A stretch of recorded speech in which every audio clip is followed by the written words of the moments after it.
ऐसा स्माइल करके करेगी ना तो पूरी रात प्यार से बीतेगी, नहीं तो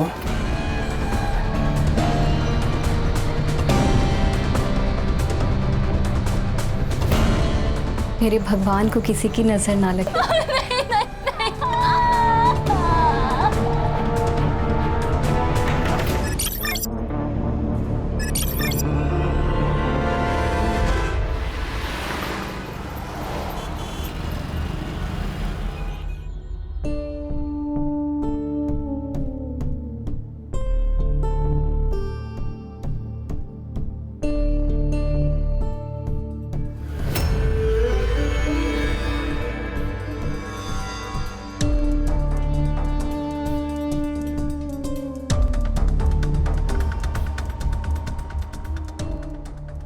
ठीक है रहने दो।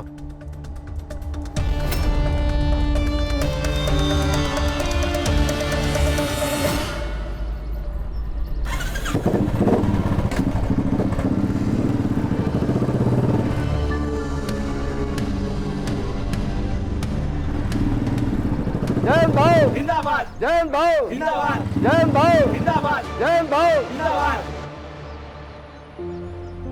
जयंत भाऊ देखो ना, कंपनी वाले बोलते हैं सब इनकी गलती है, इनका एक्सीडेंट हुआ तो मतलब कंपनी की कोई गलती ज नहीं है।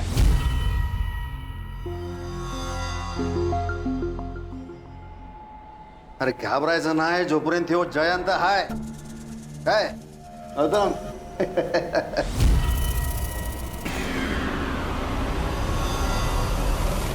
और जब तक गणेश भाऊ को पूरा मुआवजा नहीं मिलता कंपनी का एक मजदूर भी काम पे नहीं जाएगा।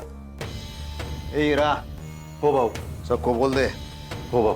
काका सुनो ना, मैंने 12th पास कर लिया है, तो प्लीज आप मुझे भी कहीं पे जॉब पे लगवा दीजिए ना। ये गौतम यार बड़े झाला का तू?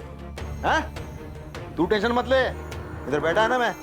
तेरे को किसी भी चीज की कोई भी जरूरत हो सीधा मेरे को फोन करने का। जयंत भाऊ जिंदाबाद, जयंत भाऊ जिंदाबाद, जयंत भाऊ जिंदाबाद, जयंत भाऊ जिंदाबाद। Welcome my friend, welcome welcome welcome. Shakaal के अड्डे में तुम्हारा स्वागत है। टीवी देख रही है तू? तेरे को अभ्यास करने को बोला था ना? ना कोई लिफ्ट ना कोई घोड़ा। अभ्यास करने को बोला था तेरे को?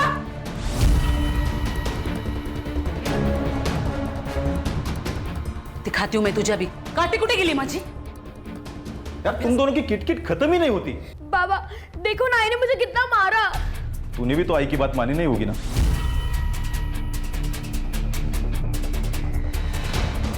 आप दोनों ना एक जैसे हो, दोनों में से मुझसे कोई प्यार करता ही नहीं है। अरे साइली, साइली। देख जयंत, 10 लाख बहुत ज्यादा है गणेश के लिए। अरे खन्ना साहब, बंदा बेड पे है, जिंदगी भर उसने आपके फैक्ट्री के लिए काम किया है और अब आपके फैक्ट्री के एक्सीडेंट की वजह से वो आगे जिंदगी भर काम नहीं कर पाएगा। एक काम कर, 5 में निपटा ले, नहीं तो वो भी नहीं मिलेगा। आपको पूरे के पूरे 10 लाख रुपए देने पड़ेंगे। तो क्या फैक्ट्री पर ताला लगाऊंगा, एक वर्कर भी काम पे नहीं आएगा। और आपको तो मालूम है ही, एक दिन भी अगर ये आपकी फैक्ट्री बंद रहेगी तो आपका कितने का नुकसान होएगा? हाँ ना साहब, ये अच्छी डील है, ले लो ये। तो सोचिए आप, लेकिन मेरे पास ज़्यादा टाइम नहीं है। चल रही हीरा। जयंत भाऊ जिंदाबाद, जयंत भाऊ जिंदाबाद, जयंत भाऊ जिंदाबाद, जयंत भाऊ जिंदाबाद, जयंत भाऊ जिंदाबाद। घुड़के चली। मजा आ गया ये नाजिया। आ जा इधर। आज मैं एकदम मूड में है रे नाजिया, कमाल की मूड में है।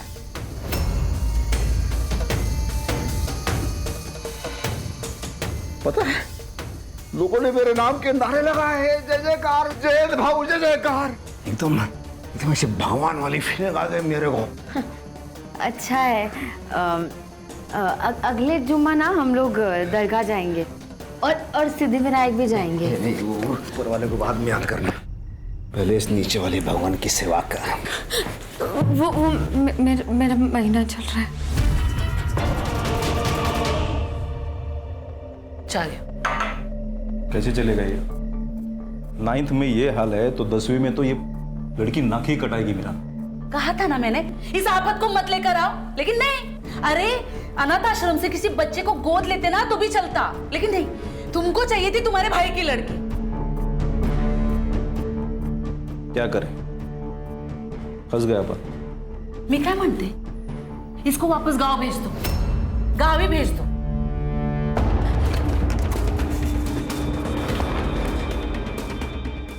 हेलो, वो कमीना आपके पास ही आ रहा है। क्या? रिद्धि, रिद्धि बेटा तू चल, जल्दी निकल यहाँ से, चल। भाई रात के 10 बजे कहाँ जाऊँ? अरे वो राक्षस यहाँ आ रहा है, अभी अभी नाजिया का फोन आया था। किसी भी दोस्त के यहाँ चली जा, कहीं भी चली जा, बस अभी यहाँ से निकल। चल, जल्दी चल, चल चल जल्दी चल, ये डाल ले।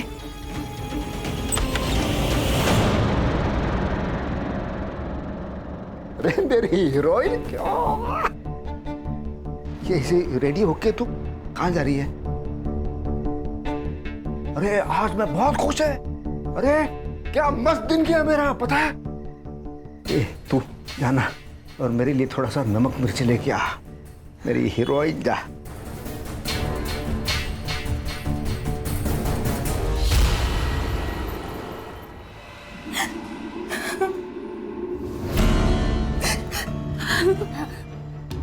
ऐसा स्माइल करके करेगी ना तो पूरी रात प्यार से बीतेगी, नहीं तो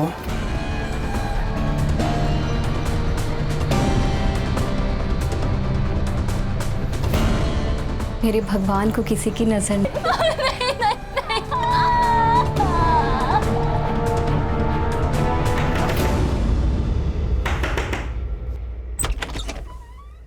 तुम हसन, तू यहाँ क्या कर रहा है? लेने आया हूँ तुझे।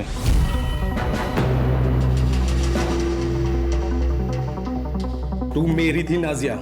मुझे लगा तू मेरा इंतजार करेगी और तूने उस अधेड़ उम्र के बेवड़े से शादी कर ली। तो क्या करती मैं? हाँ, तू तो जेल चला गया और तेरे अबॉर्शन के बाद कौन मुझसे शादी करता?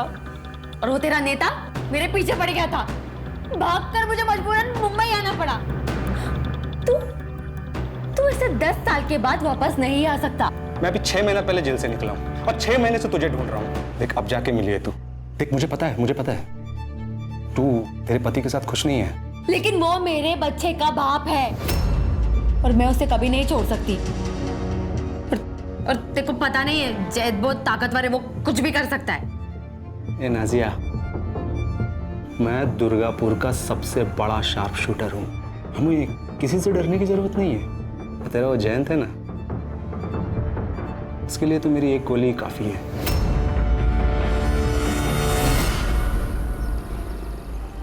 मैंने बोला था ना वही कंपनी के पुंगी बजाऊंगा। वो कंपनी के मालिक से लड़के 10 लाख रुपए का चेक लेके आया मैं। भाऊ तुमसे खूब आभारी है भाऊ। हीरा, हो भाऊ, ये चेक गणेश भाऊ के अकाउंट में डालने का। हाँ, जब मैं कॉल करूंगा तभी। कॉल करूंगा म्हणजे? नहीं, अपन थोड़ा बात करते हैं ना पहले। हाँ, ये क्या कर रहा हो? अरे 10 लाख रुपया ऐसे फोकट में मिलता है? ये जो कर रहा हूं मैं, हम दोनों के फायदे के लिए कर रहा हूं मैं। देखो, आपको क्या चाहिए? पैसा चाहिए, मर्द चाहिए, और मेरे को क्या चाहिए? मेरे को आप चाहिए। छोड़ो, नहीं, मैं ये सब नहीं कर सकती। नहीं? ठीक है फिर 10 लाख रुपया भूल जाए अभी। ये भी याद रखना, कंपनी वाले गणेश पे केस डालेंगे मशीन खराब होने के लिए। वो सब तुमको देखना है, आप सोच लो उसके बारे में।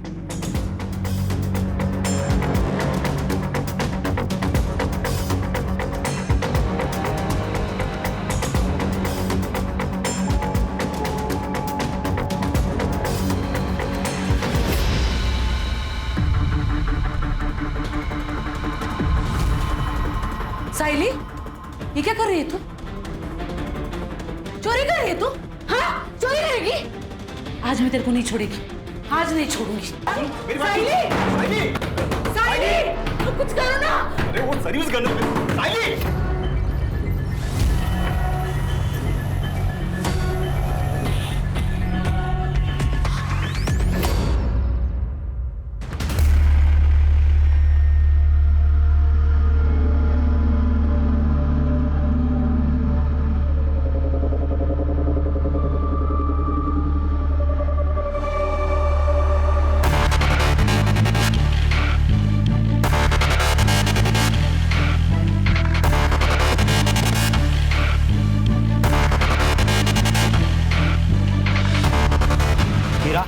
अच्छा किया तुमने यहाँ आकर। इस जयंत को हमने यूनियन लीडर इसलिए बनाया ताकि वो हमारे कंट्रोल में रहे, लेकिन अब वो हमारे सर पर नाचने लगा है। इसलिए अभी ऑफर मैं तुम्हें दे रहा हूँ जो 10 साल पहले मैंने जयंत को दिया था। लेकिन हाँ, एक बात याद रखना, इसे यूनियन लीडर से हटाना आसान नहीं है। खन्ना साहब, जैन जिंदा रहेगा तभी तो लीडरगिरी करेगा ना।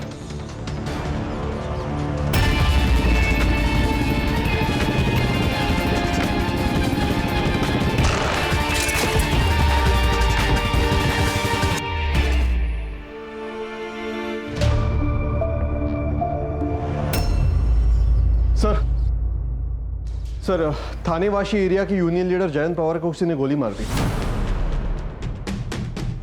जयंत पवार? सर, मैं PSI Sanjay Sawant, MG police station थाने से। मुझे आपको जरूरी इंफॉर्मेशन देनी है सर। थोड़ा जल्दी बताइए, मुझे अर्जेंसी में कहीं पहुंचना है। सर, ये हमारी बेटी के बारे में। सर, मैंने गन चोरी की रिपोर्ट की थी अपने स्टेशन में। साथ ही साथ मैं साइली को भी खोज रहा था। ये लास्ट मैंने उसे वासी में ट्रेस किया। साइली का कोई दोस्त या आपका कोई रिश्तेदार या वाशी में रहता है? नहीं सर।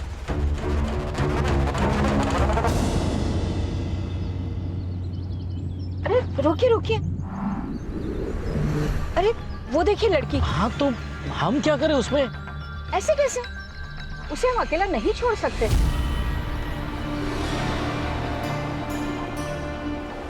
तुम भी ना।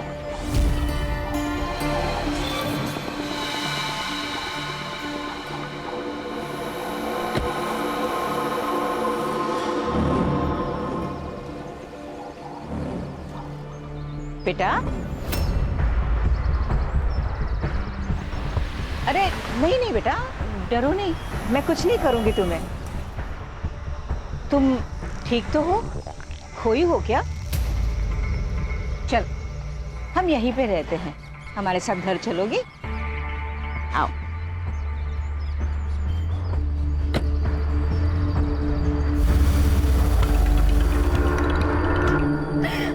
सर, जयंत पवार। ये इनको यहाँ लेके कौन आया? सर, पास के मार्केट के कुछ लोग। गोली लगी ये बात सुनकर सब के सब भाग गए सर। ये परिवार है इनका? जी, इनको यूनियन के वर्कर्स ने इन्फॉर्म किया था सर। पास की मार्केट के कुछ लोग जयंत पवार को जख्मी हालत में लाए थे, तो वहाँ जाके जरा पूछताछ करो और जिस स्पॉट पे हादसा हुआ है वहाँ से जयंत का फोन रिकवर करवाओ और साइली की फोटो भी सब जगह दिखाओ। ये लो, आज तुझे पीरियड आया है ना, दवाई खा लो, खा लो। अरे ऐसा तो होता ही है, मैं तुम्हें अपने हाथों से नहलाऊंगी, फिर भोग। मेरा मतलब है कि फिर हम खाना खाएंगे। नहीं, मैं खुद नहा लूंगी। चलो उठो, आओ उठो। इस लड़की को आपने देखा है कहीं, या आपके पति की जान पहचान में हो? नहीं सर, मैं नहीं जानती। और ये कहाँ काम करते थे, किससे मिलते थे, मुझे कुछ नहीं पता। आपको किसी पे शक है क्या? मतलब कोई ऐसा होगा ना जो आपके पति पे हमला कर सकता है? सर, मुझे कुछ नहीं पता सर, लेकिन पिछले 4-5 दिनों से बहुत परेशान लग रहे थे और मैंने 1-2 बार गुस्से में बात करते हुए भी सुना था। पर क्या? पर सर, वो उनकी पहली बीवी और उनकी बेटियां उनका पीछा ही नहीं छोड़ रही थी। कुछ दिन पहले तो वो मेरे घर तक आ गए। मैं जयंत की जायज बीवी हूँ, समझी? उसके घर, उसकी जायदाद पर मेरी बच्चियों का हक है। मैंने नहीं कहा था जयंत से कि शादी जायदाद मेरे बच्चे के नाम कर दे, उसने खुद की है। तो उससे ये बात जरूर कह देना कि अगर उसने अपनी वसीयत नहीं बदली ना, तो मैं उसे छोड़ूंगी नहीं। उसके मरने के बाद उसका सब कुछ मेरा और मेरी बच्चियों का ही होगा। सर, वो इनकी पहली पत्नी को बहुत गुस्सा आता है।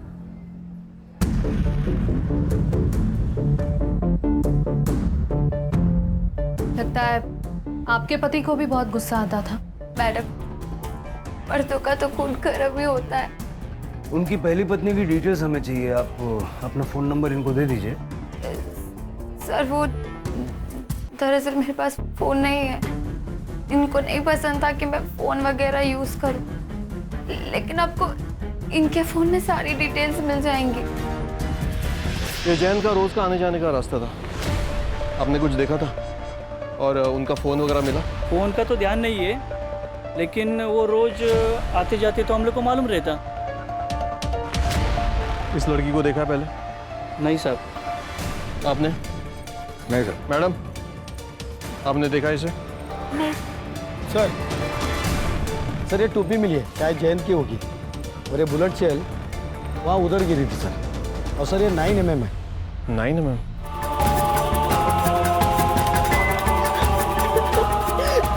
छोड़ो। ये लीजिए, इसे मंगलसूत्र पहना दीजिए। हाँ, ये तो पहनना ही पड़ेगा, क्योंकि अब तू मेरी बीवी बनेगी। छोड़ो, मुझे ये नहीं पहना। अब बन गई तू मेरी बीवी। अब होगी तुम्हारी सुहागरात। 9 mm सर्विस गर्ल, इतने इरेस्पॉन्सिबल कैसे हो सकते हो संजय? ये देखिए, ये थानेवासी मजदूर यूनियन का लीडर है। साइली जानती थी क्या इसे? नहीं। संजय, पक्का साइली ने कॉल नहीं किया ना? नहीं हो सर, उसने अगर फोन किया रहता तो मैं आपको बताता सर। शायद इस कांड के बाद वो डर गई होगी। सर, मेरी साइली बहुत ही अच्छी लड़की थी, वो किसी को नहीं मार सकती। जब वो आपके पास थी तब इतना प्यार किया होता तो शायद भागती नहीं वो। ठीक है संजय, तुम दोनों जाओ, लेकिन याद रखना साइली कांटेक्ट करेगी। Be vigilant. जी सर। करडे सर, दोनों के फोन सर्विलेंस पर डालो। सर, मैंने जैन की पहली बीवी के बारे में पता किया।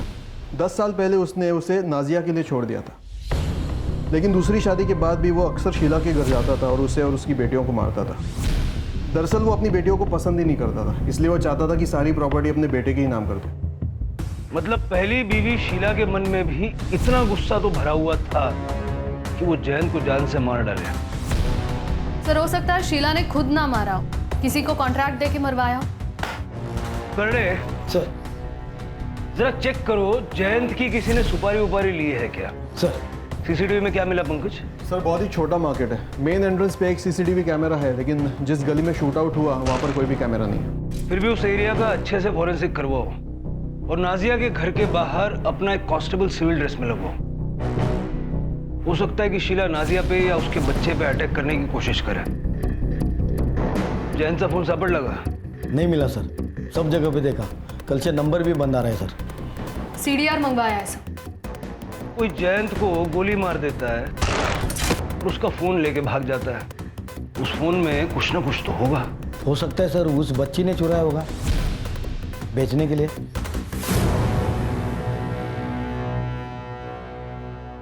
दस साल हो गए साहब उसे हमें छोड़े हुए। लेकिन वो अक्सर यहाँ पर आया जाया करते थे ना। टाइल मारने आता था साहब और बच्चियों से मिलने, कभी पैसे देने। वॉशरूम अंदर लेफ्ट में। Okay, sorry.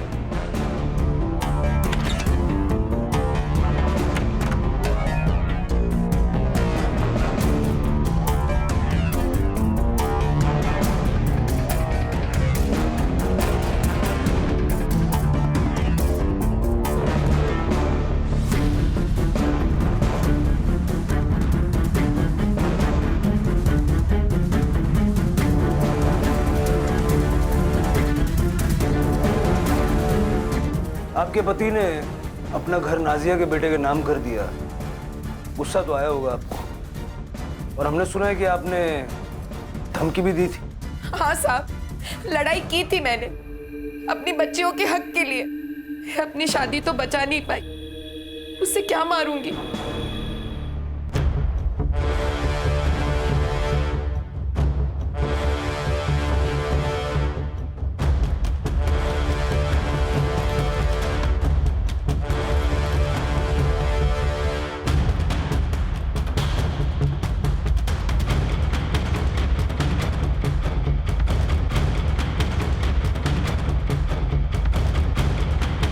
ठीक है, जब तक ये केस सॉल्व नहीं हो जाता आप में से कोई भी शहर छोड़ के जाइएगा मत।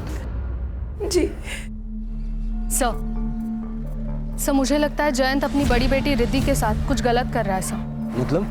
मतलब मैंने रिद्धि की बॉडी पर भी सेम मार्क्स देखे जैसे हमने नाजिया की बॉडी पर देखे थे हॉस्पिटल में। ये देखे सर, ये सामान मुझे उनके बाथरूम और बेडरूम से मिला। और सर ये रिद्धि की अबॉर्शन रिपोर्ट। लेकिन मानसी, हम श्योरली ये नहीं कह सकते ना कि ये जयंत ने किया होगा। हो सकता है रिद्धि का कोई बॉयफ्रेंड हो या शीला ने रिद्धि से पैसों के लिए ये करवाया हो। इस घर पे नजर रखो, शीला और उसकी दोनों बेटियों का सीडीआर निकलवाओ और अबॉर्शन क्लिनिक जाके पता करो कुछ मिलता है क्या। Yes sir. हमने जयंत पवार की इंफॉर्मेशन निकाली है खन्ना जी। उन्होंने अभी अभी आपकी कंपनी से 10 लाख रुपए का मुआवजा लिया था, राइट? हमने पता किया है आपके पुणे के, नागपुर के और गुजरात की फैक्ट्री के वर्कर्स उससे बहुत खुश थे। वो लोग यूनियन फॉर्म करने वाले थे। उन्होंने जयंत को इनवाइट भी किया था हेल्प के लिए। देखिए सर, ये सब प्रॉब्लम्स हर फैक्ट्री में होती रहती है, तो इसका मतलब ये तो नहीं कि हम ऐसे आए दिन किसी का भी मर्डर करवा दें। हाँ सर, मैं जयंत भाव का राइट हैंड था। जयंत भाव के कहने पे ही खन्ना साहब ने 10 लाख रुपए दिए थे गणेश भाव के लिए। जयंत भाव हमारे लिए भगवान थे, हम में से कोई भी उनको मांग नहीं सकता साहब। ठीक है, thank you.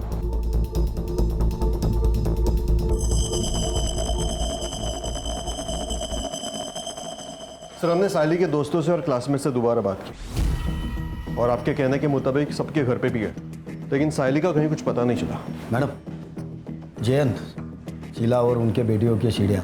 Okay sir, Sheila को रोज सुबह 11 बजे एक नंबर से कॉल आता है। ये नंबर रिद्धि के नाम पर रजिस्टर्ड है सर। रिद्धि के नाम पे? यस सर, लेकिन इसका लोकेशन जयंत और नाजिया का घर दिखा रहा है सर। और फिर 11:30 बजे ये फोन स्विच ऑफ हो जाता है। रोज आधा घंटा शीला से बातचीत की जा रही है, मतलब जयंत ने ये नंबर सिर्फ शीला से बात करने के लिए लिया था। यस सर, जयंत ही बात करता होगा और नाजिया को ये पसंद नहीं होगा कि वो अपनी पहली बीवी से बात कर रहा है। सर कहीं ऐसा तो नहीं है कि नाजिया ने ही जयंत को मरवा दिया हो क्योंकि वो अपनी पहली बीवी से टच में था? हो सकता है, जेलसी एक बहुत बड़ा फैक्टर है। अबॉर्शन क्लिनिक से कुछ पता चला? यस सर, रिद्धि का अबॉर्शन हुआ था लेकिन वो शीला के साथ गई थी सर। बच्चे के पिता के बारे में नो आइडिया। सर मैंने जयंत के बारे में आसपास पूछताछ की कि जयंत काफी बार शीला के घर आता था। बोला शिंदे। हेलो सर, एक आदमी नादिया जी के घर पे आया था, सुबह भी आया था और रात को भी आया था। फोटो भेज। ओके सर, भेजता हूँ। ममता, हाँ? सुनो, मैं क्या कह रहा था, उस लड़की के साथ हम कुछ करें इससे पहले एक बार कर लूं। खून मुंह लग गया आपके? बस एक बार। ठीक है, मगर उसके बाद काम खत्म। प्रॉमिस।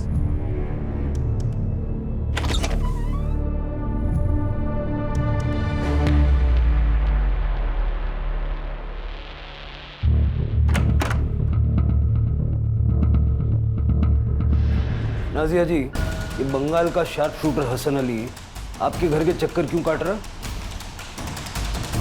सर एक मिनट।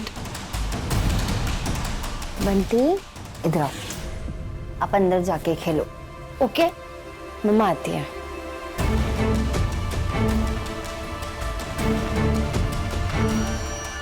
सर मेरा और हसन का अफेयर था बंगाल में, लेकिन उससे 10 साल की जेल हो गई थी। और जब वो रिहा हो गया तो उसकी मदद से तुम दोनों ने मिलकर जयंत को मरवा दिया। क्या? नहीं, ऐसा बिल्कुल नहीं है। हसन इसलिए आया था क्योंकि वो चाहता था कि मैं भागकर फिर से बंगाल चलूं उसके साथ। वो जयंत को मार सकता है, ऐसा लगा नहीं आपको? ऐसा तो हो सकता है, इसमें मैं क्या कर सकती हूँ? और वैसे भी जयंत का सिर्फ एक दुश्मन नहीं है। 2 दिन पहले एक औरत आई थी, उसने तो जयंत के सर पर रॉड से मार भी दिया था। बाय पापा। बाय। नहीं छोड़ूंगी तुझे मैं। ये दिशा, चल निकल यहाँ से। दोबारा यहाँ दिखे तो जान से मार दूंगा। देख। लड़ाई किस बारे में हुई थी? सर वो तो मैं नहीं जानती, लेकिन इतना पता है कि उस औरत का नाम दिशा था। तो ये बात तुमने पहले क्यों नहीं बताई हमें? मैम इतने बड़े हादसे में मैं बताना भूल गई। तब पीएम रिपोर्ट के हिसाब से जयंत की मौत 25 जुलाई को रात 8 से 10 के बीच में हुई थी। Cause of death excessive blood loss. Sir Jayant को लगभग 10 फीट की दूरी से 9 mm बुलेट लगे। और हाँ, रिद्धि के घर जो कॉन्डम्स और बाकी सामान मिला है वो भी जयंत का ही है सर। वो गली में अंधेरे में 10 फीट की दूरी से गोली मारी तो किसी शार्प शूटर का ही काम हो सकता है सर। साइली तो इतनी स्किल नहीं हो सकती। सर हो सकता है तुक्का लग गया हो। हाँ सर, काफी दिनों से हमारे किसी भी खबरी ने गन की खरीद फरोख्त की कोई इन्फॉर्मेशन नहीं दी है। हसन की कुंडली निकालो, देखो वो कब मुंबई आया, कहाँ ठहरा है, उसके ठिकाने पे रेड मारो, देखो गन्स वगैरह कुछ मिलती है क्या। साइली की क्या खबर? सर वाशी ट्रैफिक पुलिस और बिट चौकी की मदद से उसे ट्रैक कर रहा है। फिलहाल तो इतना ही पता चला है कि वो थाने से वाशी गई थी ऑटो लेकर, फिर वो स्टेशन के सामने गई और शायद वहां से वापस आ गई और दूसरे दिन उसे शांतिनगर मार्केट में देखा गया। सर अगर साइली ने जयंत को मारा है तो वो डर गई होगी, भाग सकती है। लेकिन साइली के पास जयंत को मारने का मोटिव क्या है और वो इस वक्त है कहाँ?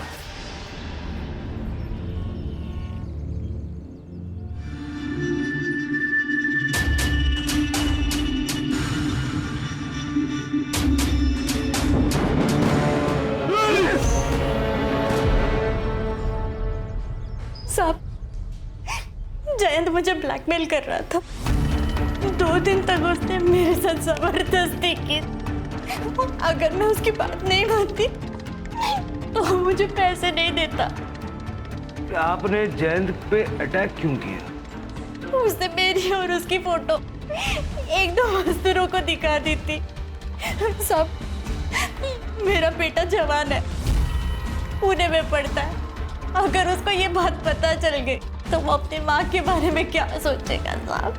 कहीं आपने अपने बेटे के साथ मिलकर? नहीं साहब, जयंत ने तो उसी दिन अपनी गलती सुधार ली थी। वही नहीं, ये बगा कान पकड़ तुम ही। अल्लाह माफ करो, क्या थोड़ा सा दारू पिया मैंने, आपकी बेइज्जती हो गई, स्टाइल मारने गया मैं। लेकिन आप टेंशन क्यों लगा? वही नहीं, बिल्कुल टेंशन नहीं लेने का। उन दोनों को समझा दिया है मैंने, अगर मुंह खोलेंगे तो दोनों जान से जाएंगे। हाँ ये तो भाई वो बात वही खत्म हो गई थी। हम तो गरीब लोग हैं साहब, सुपारी कहाँ से देंगे? ठीक है, जाइए।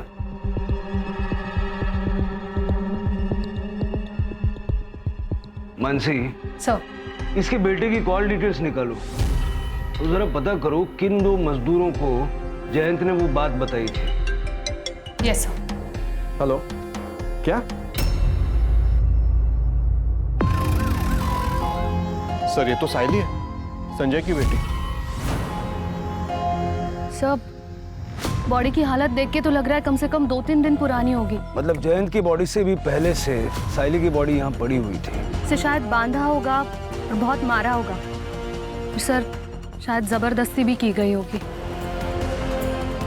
सर कोई बुलेट सेल नहीं मिली। सर हो सकता है एक ही टाइम पे एक ही गन से दोनों को मारा गया। साइली को यहाँ नहीं मारा गया, उसकी बॉडी को बांध के यहाँ डंप किया गया। बॉडी को पोस्टमार्टम के लिए भेज दो और संजय को इन्फॉर्म करो।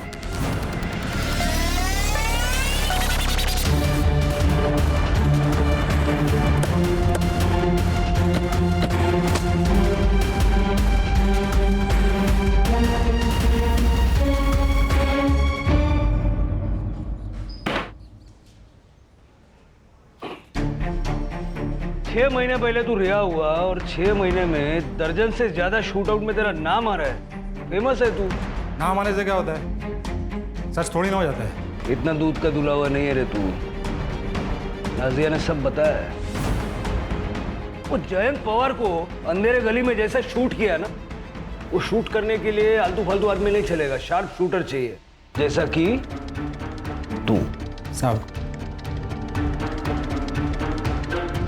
आपके शहर में टैलेंट की कमी है क्या साहब? कोलकाता की जेलों में कैदियों की कमी है। बंगाल की पुलिस आ रही है तेरे को लेने के लिए। अभी जब तक वो लोग इधर पहुंचेंगे तब तक ये लोग जो तेरा हाल करेंगे ना, फिर तू 2 पैर पे खड़ा रहेगा नहीं रहेगा। क्या करेंगे? क्या करेंगे? मारेंगे ना। अरे मार लो ना। अरे मैं तो बैठा हूँ इधर, मारो ना। मार के कुछ नहीं होगा। हाँ कोई सबूत है तो फिर आओ, बैठ के बात करेंगे। और अगर नहीं है तो मैंने जयंत को नहीं मारा। मेरी आखिरी सांस तक ना कल यही सुनने को मिलेगा। सर, दिशा की कॉल डिटेल्स और एलिबाई चेक हुई है। जिस दिन जयंत का मर्डर हुआ था उस दिन वो अपने घर पे ही थी सर। और सर, उसका बेटा गौतम 25 तारीख को वो अपने पीजी में ही था, पुणे में। किसी ने कंफर्म किया कि वो पीजी में ही था? यस सर, उसके रूममेट ने बताया, क्योंकि उस दिन गौतम की तबीयत ठीक नहीं थी तो उसके रूममेट ने ही उसे मेडिसिन दी थी। सर, जिस नंबर से शीला को कॉल आता था वो 11 बजे वाला वो ऑन हुआ है नाजिया के घर के एरिया में। करने से बोलो कि जाके चेक करें नाजिया के घर पे बैठ के कौन वो फोन यूज कर रहा है। यस सर, आई।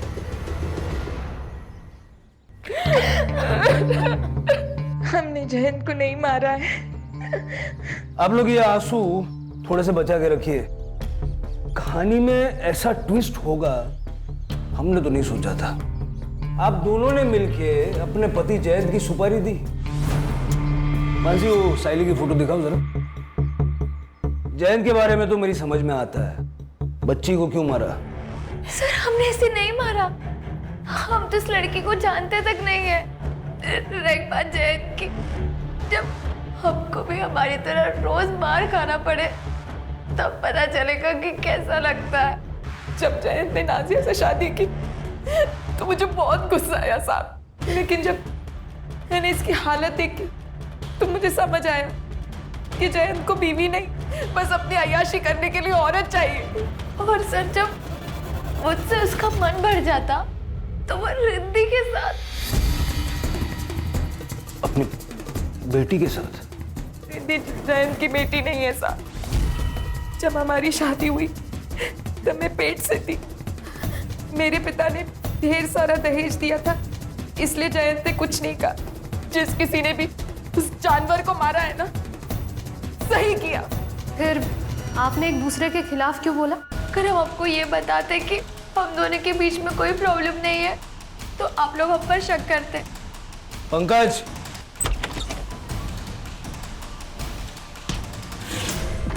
आइए। हीरा जी। सर, मैंने कुछ नहीं किया सर। तेरे फोन ने और कुछ सीसीटीवी फुटेज ने हमें सब बता दिया। जिस रात जयंत का मर्डर हुआ उस दिन तुम नाजिया से मिले थे और शाम को शीला जी, नाजिया जी और हीरा यादव जी तीनों ने मिलकर मीटिंग की। और फिर आप दोनों ने अपने अपने गहने बेच दिए, है ना? तेरे कॉल रिकॉर्ड से हमें एक नंबर मिला। किसका नंबर मिला पता है? बंडू का। बंडू कौन है जानता है? मुंबई का कॉन्ट्रैक्ट किलर। हाँ सर, मैंने किया था कॉल और जयंत भाई को मारने के लिए ही। लेकिन साहब, उसने मेरे से 15 लाख रुपए मांगे और इतने पैसे थे नहीं मेरे पास। हाँ साहब, हमने अपने गहने बेचे थे लेकिन 15 लाख नहीं जमा हो पाए। वो लालची बंडू कम में मान गया? नहीं साहब, उसने कहा इतने कम पैसे में वो यूनियन लीडर को मारने का रिस्क नहीं लेगा। अगर हमने सुपारी दी होती तो हमारे पास पैसे नहीं होते। मेरे और शीला दीदी दोनों के पैसे घर पर ही है। अब चाहो तो चेक कर सकते हो। वो आपने गन्स के बारे में पता करने को कहा था। हाँ। पुणे में एक आदमी है, 3-4 गन्स इलीगल तरीके से पिछले महीने उसने बेचा है। कौन है? सर, वो कोई डीलर है, टोनी। नक्सलवादियों के साथ मिलकर काम करता है, पुलिस वाले टीम पे हमला करता है और उनके वेपन से लेकर अलग अलग जगह बेचता है sir.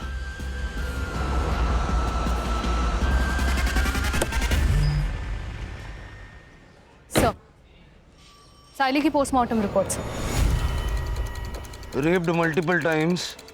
Cause of death: excessive blood loss due to 9 mm bullet.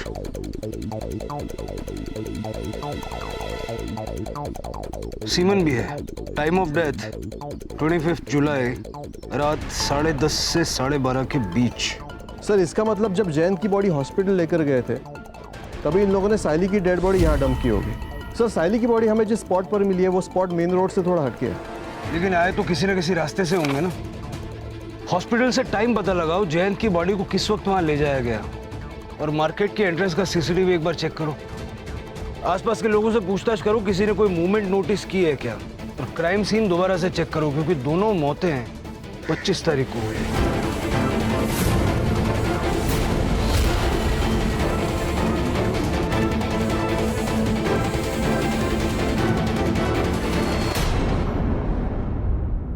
Sir मैंने मुंबई में किसी को गन नहीं बेची सर। ये लड़की को कहीं देखा था आपने? हाँ साहब, ये लड़की को ये 3-4 दिन पहले इसी रोड पे देखा था। सर मैंने एमजी रोड और जंगल के बीच के सारे सीसीटीवी चेक किए। सर टाइम और जगह के हिसाब से ये ग्रे कार मैच कर रही है सर, लेकिन देखिए नंबर प्लेट दिखाई नहीं दे रहा है। लेकिन सर आगे एमजी रोड के सिग्नल को क्रॉस करके बच्ची की जहाँ लाश मिली थी उस रोड पर ये कार जाते हुए दिखाई दे रही है। लेकिन सर मैंने आगे का सीसीटीवी भी चेक किया, उस रोड पर ये कार नहीं दिखाई दे रही है। इसका मतलब ये गाड़ी जहाँ बॉडी को डंप किया गया उस स्पॉट के आसपास ही कहीं रुकी हुई थी। लेकिन सर एग्जैक्टली 20 मिनट बाद वापस ये कार जाते हुए दिखाई दे रही है। इस गाड़ी को जहाँ तक पॉसिबल है बैक ट्रेस करो और उसके 2 किलोमीटर के एरिया में अगर हर घर चेक करना पड़े करो। मुझे एक ग्रे गाड़ी किसी भी हाल में चाहिए। यस।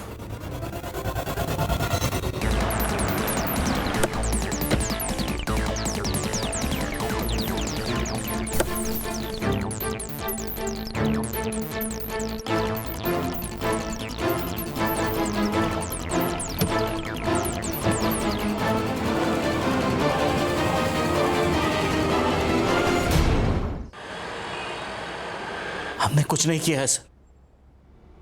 हमने तो उस लड़की को आसरा दिया था। आपकी उम्र का लिहाज कर रहे हैं, वैसे करना तो नहीं चाहिए। आपने साइली का रेप किया और बाद में उसे गोली मार के उसका मर्डर किया, शर्म आनी चाहिए। आपका सीमेन मैच हुआ है। और ये गन ये जहां आपने छुपाई थी ना, हमने ढूंढ निकाली।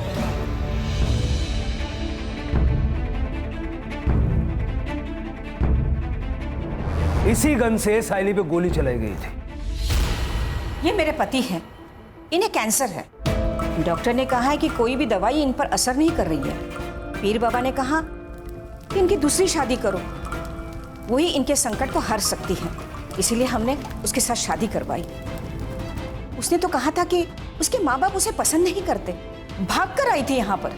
और उसी बात का फायदा तुम लोगों ने उठाया। जो भी किया ना, अपने पति की जिंदगी के लिए किया। पति ही मेरा परमेश्वर है। अब जेल में पूजा करना एक दूसरे की।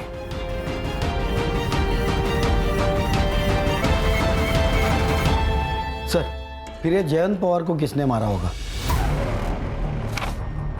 टोनी ने जिनको गन्स बेची है ना, उन सबके स्केचेस बनवाओ उससे। सर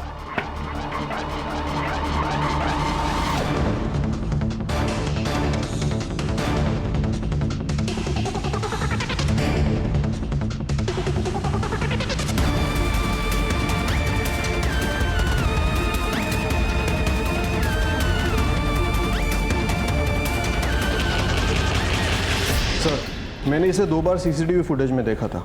मुझे पहले लगा कोई रैंडम बंदा होगा, लेकिन ये दोपहर को उस गली में गया था इसी रास्ते से, और उससे पहले वो नाजिया और शीला दोनों के घर के पास दिखा था। ये इसका दूसरा फ़ोन, इसने इसी फ़ोन से टोनी को कांटेक्ट किया था। मानसी, तुमने रूममेट से बात की थी ना? बात तो की थी सर, बाद में पता चला वो इसका रिश्तेदार ही है।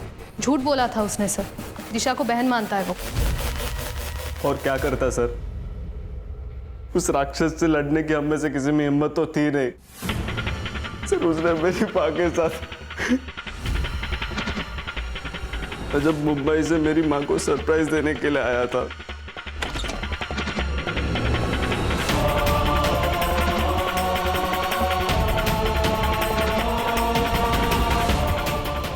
उसी दिन मैंने सोच लिया था कि उस कमीने को छोड़ूंगा नहीं। मैं ढाबे पे रुका हुआ था। मैंने टोनी को कांटेक्ट करके उससे गन खरीदा था। मैंने जयंत का पीछा किया। मुझे पता था कि मेरे घर से उसके घर तक जाने के लिए वो वही रास्ता चुनेगा। किस्मत अच्छी थी कि पहली बुलेट उसके पीठ पर लगी और